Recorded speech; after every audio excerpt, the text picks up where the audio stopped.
Gary Frandson looks back at those early days at Southwest Minnesota State University and remembers a young institution and a real family feeling. Gary, who began a 38-year teaching career at SMSU in 1969 and who retired in 2007, remembers the newness of the university and how young the faculty were in those early years. Most of the faculty were just hired, and just about everyone was young and starting a family. We were interested in Marshall as a place to raise our families and at a place that was a good job.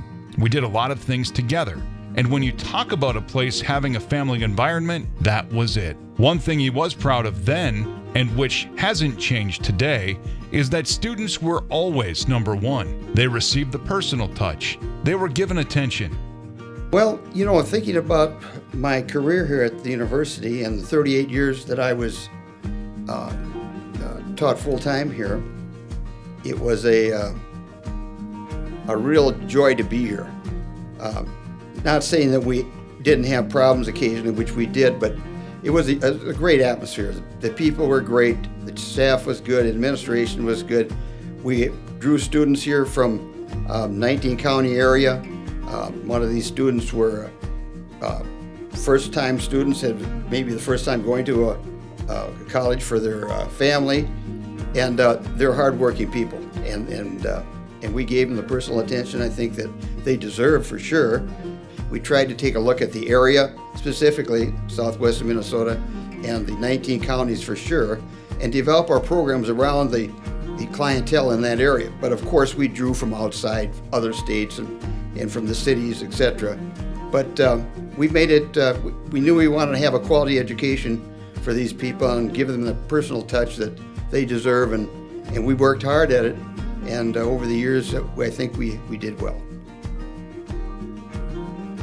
He grew up in Verona, North Dakota, population 300, located about 50 miles south of Valley City. He ran cross country there and at Valley City State, where he earned his degrees in business education and economics. After graduating, he taught at St. Thomas, North Dakota, 4 years, and Sauk Center, Minnesota for 1 year before coming to SMSU. He earned a master's degree at North Dakota during the summer months while teaching high school. It's at SMSU that Gary met his wife, Mary Frandson.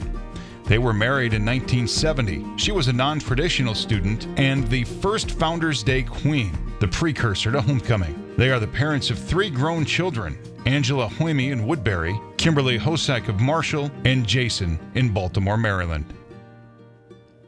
I came from North Dakota. I grew up in North Dakota and got my education at the University of North Dakota. And we grew up in a small town in North Dakota. My mother was of German ancestry, and she was quite a disciplinarian. She wanted her children to do well, but not to receive any gifts. You earned what you got, and that was fine. That was the culture at that time. So I thought back at a concept she used with us when we were growing up. She's called it the salt and pepper approach. And she was a very good cook, German lady, a very good cook. And she took each of us aside at one time or another and said, I want to explain something to you, this salt and pepper concept that we're going to use in the house. And I said, oh, what, salt and pepper, big deal? She says, no. She says, I do a lot of cooking, and almost everything I cook has to have some seasoning to make it good. And she said, one of the things that I use quite often is salt and pepper. Some things aren't salted or peppered at all. Other things have to have a lot of salt and pepper. And some things you just give it a light amount. And I said, yeah, so what? I said, I'm coloring. I'm really kind of busy right now. She says, you listen now. So she said, because of that, she said, when we find that we see somebody doing something that's good or something that needs to be commented on, we want to give them credit for it and encourage them. She says, and that's throwing salt and pepper at that person or that situation or those people. And it means that, hey, you did a good job. You did a good job, and keep doing that good job. And you give them salt and pepper. Now, you can give somebody too much salt and pepper, where you go over the end and you give them too much credit for what they did, etc., whatever. And some people don't get any salt and pepper because maybe they don't deserve it. So she says, we want to use that concept in our household in developing our character and virtues and things like that. So I came home from school one time, and she said, how was school today? I said, geez, it went pretty well. I had a spelling test, and I got 95 in it. Geez, she says, that's really good, Gary. You did a good job. She went over the cupboard. She got out I couldn't see what she was doing. She was doing something with my back. She put some salt in her hand. She put some pepper in her hand. She came over to me, and she just tossed the salt and pepper at me. She says, that's what you get, salt and pepper. Well, we laughed, my brother and sister, we laughed so hard over that. And we said, Mom, that's just crazy. She says, no. She says, that's important. So from that day on, anytime that we found that we did something well or whatever, Mom would say, you deserve some salt and pepper.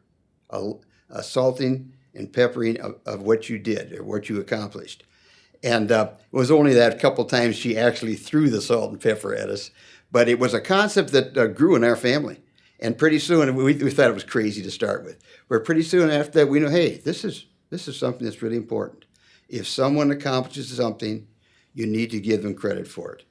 And if you see somebody doing something that's worthy of your attention, you give them some salt and pepper. And so that's one of the concepts we use. Now, I bring that up because when Stacy called me about this award, I don't know, maybe 4 weeks ago, she said, Gary, you've been chosen to receive this award through the Alumni Association. And all of a sudden, just like that, something snapped in my head thinking, gosh, what would Mother say? And Mother would say, they threw some salt and pepper at you, and you deserve it. So I really do appreciate it. I want to thank the Alumni Association for selecting me again. I'm sorry that I'm not able to attend, but I do appreciate, and I'm very proud to be part of SMSU. And may God bless the university, and God bless each and every one of you.